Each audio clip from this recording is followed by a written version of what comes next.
I always knew this day would come. Not because I was paranoid or insecure, but because I knew Richard too well not to notice the signs. Our marriage, once full of passion and complicity, had turned into something mechanical, almost like a social contract where we both played our roles without surprises. He still said he loved me, still kissed my forehead every morning before leaving for the office, but his eyes no longer saw me the way they used to. The first red flag came subtly. He suddenly started caring too much about his appearance. Richard had never been the type to worry about working out or eating healthy, but out of nowhere he began jogging every morning, hired a personal trainer, and swapped his classic dress shirts for tight t-shirts that showed off his newly toned muscles. At first, I thought it was funny. I joked that he was going through a midlife crisis, and he laughed it off. But deep inside, a small voice was already whispering what my heart refused to admit. Then came the phone habits. Richard had never been secretive about his phone, but suddenly he became overly cautious. Locked screens, silenced notifications, and bathroom trips with his phone always in hand. One night, while he was in the shower, his phone lit up on the nightstand. A message from an unknown number flashed briefly. "I can't wait to see you tomorrow, love." My blood ran cold, but I didn't touch the phone. I didn't need to. I didn't confront Richard right away. I didn't cry, didn't scream, didn't make a scene. I just took a deep breath and made a decision. If he was playing dirty, I would play better. The next day, I hired a private investigator. 2 weeks later, he handed me the first dossier. Photos, messages, receipts from expensive dinners. Richard wasn't just cheating on me. He had chosen the most cliché replacement possible. Jessica, a 25-year-old personal trainer. A young woman with a perfect body and a fake smile. Exactly the kind of illusion men like him fall for. That was when I realized that simply divorcing him wouldn't be enough. That would be too easy for him. No. If Richard thought he would walk away from this as the new man beside his trophy girlfriend, he was gravely mistaken. When he finally gathered the courage to confess, or rather, to try to manipulate me with his little performance, I already knew everything. "Emily, we need to talk." I was sitting on the couch, pretending to be surprised and apprehensive, as if I didn't already know exactly what was coming. He cleared his throat, the way he always did when he had to say something difficult. "I know things between us haven't been the same for a while," he started, choosing his words carefully. "And I never wanted to hurt you, but I think it's time for us to be honest with each other." I crossed my legs and tilted my head slightly. "Honest, Richard. Now you want honesty?" He swallowed hard. "I met someone. It wasn't planned. It just happened. But I want to do this the right way. I want this divorce to be fair for both of us. If only he knew this was exactly the game I wanted him to play." I paused for a calculated moment before responding, letting my expression falter slightly as if I were truly devastated. "You're right, Richard. I can't keep you in something that doesn't make you happy anymore." He seemed surprised by my calm reaction. He had expected yelling, tears, maybe even a glass thrown at the wall. But no, I wouldn't give him that satisfaction. "I just want us to be civil," he continued, now more confident. "I don't want you to be left with nothing. I want you to have what you deserve." "Oh, Richard, you have no idea how much I agree with that." I smiled softly and stood up from the couch. "If this is what you want, then fine. We can move on. The right way." He nodded, relieved. He had no idea that, at that very moment, I had already made my first move in this game, and I always play to win. For 18 years, I was the perfect wife. I supported Richard through every step of his career. We built a comfortable life filled with influential friends, expensive trips, and elegant dinners. I knew every detail of his world, and more importantly, I knew exactly where to strike to destroy him. The first phase of my plan began quietly. Finances. Richard had always been careful with money, but he had secrets he thought I would never uncover. With the help of a discreet accountant and an efficient investigator, I exposed his little tax evasions, hidden investments, and offshore accounts. He thought he was smart. I was smarter. "This is enough to get him in serious trouble," Daniel, the investigator, said as he slid a folder across the table to me at the quiet cafe where we met. "But if you want something more concrete, we can dig deeper." I flipped through the documents with a satisfied smile. "This is a good start. But keep digging.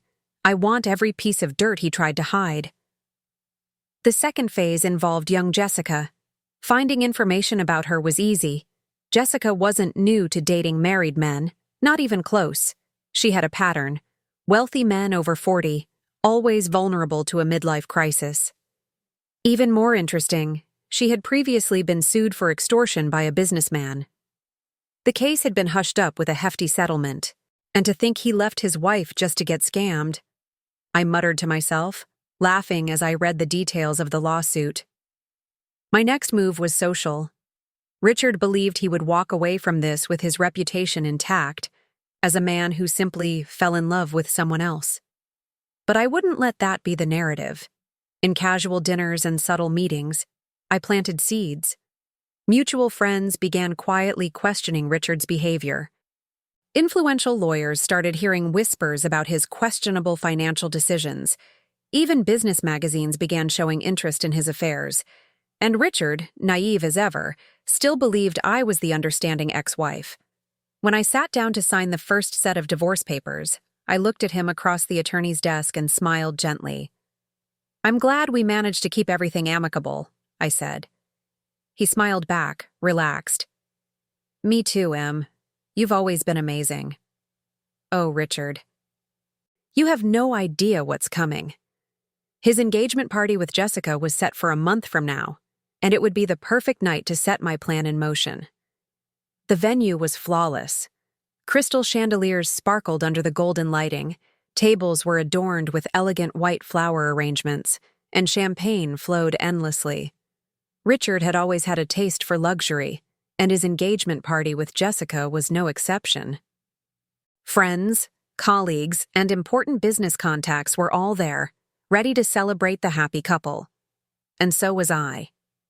I chose a striking red dress, elegant, bold, but never vulgar. My hair was perfectly styled, and my makeup radiated confidence. Anyone who saw me that night would never guess I was the ex-wife who had been betrayed. I was simply Emily Carter, an independent and sophisticated woman who had graciously decided to attend her ex-husband's special night. Richard noticed me the moment I walked in, his expression shifting to surprise. He made his way toward me, offering a hesitant smile. "Emily, I didn't expect you to come." I tilted my head slightly, amused. "Of course, Richard. I wouldn't miss such an important event." Jessica appeared at his side, holding her champagne glass with that victorious little smirk of hers. "That's so kind of you, Emily," she said in her sweet, syrupy voice. I smiled back. I've always been a generous woman. Richard didn't notice the glint of malice in my eyes. Jessica, however, seemed slightly uneasy, as if she sensed something was off. But the night had only just begun. At the peak of the evening, when the guests were most entertained, the first bomb dropped. The giant screen on the stage, which had been displaying a slideshow of romantic pictures of the couple, suddenly switched to something entirely different. A series of screenshots of Jessica's private messages with other men flashed across the screen. Seductive texts, promises of secret meetings, even negotiations about money. The room fell into stunned silence. The guests exchanged whispers. Jessica turned pale. "What? What is this?" she shrieked, turning to Richard, who looked just as shocked as she was. Before she could react, a man stepped forward from the crowd. Tall, dressed in a dark suit, his presence commanded attention. Daniel Harper. A respected businessman and, coincidentally, one of Jessica's former targets. "You didn't think I'd forget, did you, Jessica?" he said, his voice cold. "You scammed me, tried to extort me, and now I see you found another fool to do the same to." Gasps spread through the guests. Jessica's face twisted in horror. "He's lying," she screamed, clutching Richard's arm. "I never did anything like that." And then, the second bomb dropped. Journalists in attendance began checking their phones. Breaking news about Richard's suspicious financial dealings was being published in real time. Leaked emails, illegal bank transactions, evidence of years of tax evasion. His carefully curated image was crumbling before everyone's eyes. Richard ran a hand through his hair, panic dawning in his expression. "This can't be happening." Oh, but it was. Jessica, realizing her golden ticket was no longer valid, quickly switched gears. "I have nothing to do with this," she said, her voice shaky, stepping away from Richard. And at that moment, Richard understood. He had been played, used, and now abandoned. As chaos unfolded around me, I took the last sip of my champagne and set the glass down on the nearest table. Then, I walked up to Richard, who was staring at me in a mixture of fury and desperation.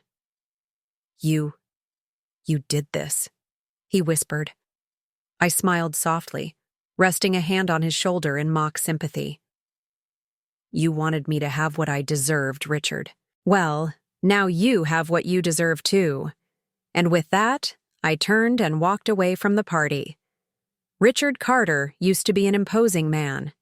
He walked through courtrooms like a king in his castle, always wearing a flawless suit and carrying the confidence of someone who believed he had the world under his control. But that day, sitting in his cluttered office, surrounded by stacks of legal documents and bank notices, he looked like a completely different person. The engagement party scandal was just the beginning. Within 24 hours, his phone had been flooded with calls from colleagues, journalists, and, of course, his lawyers. The government had frozen his accounts while the tax fraud investigation moved forward, and his most important clients began to cut ties. The brilliant career he had spent decades building was crumbling before his eyes. But perhaps the cruelest blow of all was Jessica. She was gone. The moment she realized Richard could no longer support her, she did what she always did: disappeared. She deleted her social media, changed her phone number, and, according to rumors, had already moved to another state, possibly in the arms of yet another wealthy, vulnerable man. "She left me," Richard muttered to himself, staring at the whiskey glass in front of him. That was the state he was in when he reached out to me. I received his message in the late afternoon. "We need to talk." Oh, how I had waited for this moment. I chose a discreet cafe for our meeting, nothing too flashy, nothing that felt like a victory lap. When I arrived, Richard was already there, visibly worn down. His eyes were hollow, his beard unkempt, and his tie hung loose over a wrinkled shirt. He was no longer the powerful man I had once thought I loved. "Emily," he began, his voice more exhausted than I had ever heard it. I sat across from him, crossing my legs with ease. "So, Richard, how can I help you?" He ran a hand through his hair, exhaling a heavy sigh. "You did this to me." I smiled, tilting my head slightly. "Did I?" "No, Richard. You did this to yourself." He looked at me, searching for any trace of sympathy, any lingering warmth from the woman who had once been his devoted wife. But that woman had died the moment he betrayed me. "I never imagined you were capable of something like this." I let out a quiet laugh. "Funny. I always imagined you were capable of cheating on me. I guess, in the end, the only fool here was me." Richard lowered his gaze. "What do you want from me, Emily?" The question took me by surprise, but not because I didn't know the answer. I could have prolonged his suffering, laughed at his downfall, stepped on him while he was already on the ground. But in that moment, looking at the broken man in front of me, I realized I had already won. I stood up, picking up my purse. "Nothing, Richard. I already have everything I need." He looked at me with empty eyes, as if he finally understood there was nothing left between us. Goodbye, Richard. And without looking back, I walked out of the cafe, leaving him alone with his regrets. The smell of fresh coffee filled the air as I gazed out the window of my new apartment in New York. The view was breathtaking. Bright lights, bustling streets, a city that never slept. It was a stark contrast to the luxurious suburbs of Los Angeles, where I had spent years living under the illusion of a perfect marriage. That world was now behind me. Richard was ruined. After the public scandal, his career completely collapsed. The law firm he helped build discreetly pushed him out. His former influential contacts stopped answering his calls, and his once fat bank account was drained by lawyers and tax penalties. The last I heard, he was trying to sell the house we had once shared, but his debts were suffocating him. Jessica? Well, Jessica followed the predictable script. She vanished, disappeared without a trace, and according to some rumors, had already set her sights on another wealthy man to fund her lifestyle. And me? I won. With the money from the divorce settlement and a few smart investments, I started a new business. I had always had a talent for design and decor, so I turned it into something profitable. My name began circulating among high-end clients, and before long, my company was thriving. It was at a gala event that I met Daniel, a charming, intelligent man who was nothing like Richard. He didn't need to belittle me to feel powerful, didn't play games, didn't lie. Our connection was instant. Now, sitting in my apartment with a glass of wine in hand, I looked out at the city stretching before me and smiled. Richard thought he would destroy me when he replaced me with a younger woman. But I already knew exactly how to win this game. The best revenge? Living well. And I was living better than ever. What did you think of the story? Leave a comment below. Let us know which city you're watching from. Subscribe to the channel for more stories.